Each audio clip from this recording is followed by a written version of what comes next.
თვითონ ქვეყანა ჯერ არა მე მგონია არა ვართ ისე განვითარებული, რომ ძალიან მაღალი დონის განათლებული ხალხი გვჭირდება. სად უნდა იმუშაოს? გეკითხეთ, სად? ძალიან საინტერესო მე არის. ვიცი ოპერაციების კეთება ისეთების მომატეთ რომ გაგაწყვეტენ რომლის რესურსი აქ არ არის ის რესურსი. შემიძლია თეორიულად ერთ კაცს წავაჭრა და მეორეს მივაკერო. სად? ამას უნდა დიდი ბრიგადა, ანუ სახის გადანერგვა შეგვიძლია. ახლა ვაპირებდით ამის გაკეთებას. სახის გადანერგვა სჭირდება 70 ადამიანი. და იმიტომ რომ იქ იმთხელა ის ჩქარა უნდა მოხდეს, გაიგეთ ეს ყველაფერი და აქ რესურსი არ არის და განათლების დონე უნდა შეესაბამოს ანუ შენი პროდუქტი უნდა შეესაბამებოდეს უნდა თუ არა ეს პროდუქტი ადამიანებს, თორე რაც არ უნდა ძვირფასი პროდუქტი ქონდეს, თუ არ არის მაგის ბაზარი, ხო? მაშინ ეს პროდუქტი დაკარგულია.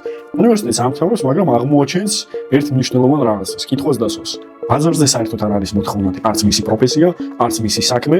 ალბათობა იმისა, რომ გრძელვადიან პერსპექტივაში ეს ადამიანი შეურაცხყოფას არავის არ უაყენებს, ტაქსისტებს, მაგრამ სტანდარტული ფრაზა არის საქართველოში, რომ მე 3 დიპლომი მაქვს, მაგრამ დასაქმებული არ ვარ, სამსახურები არ არის.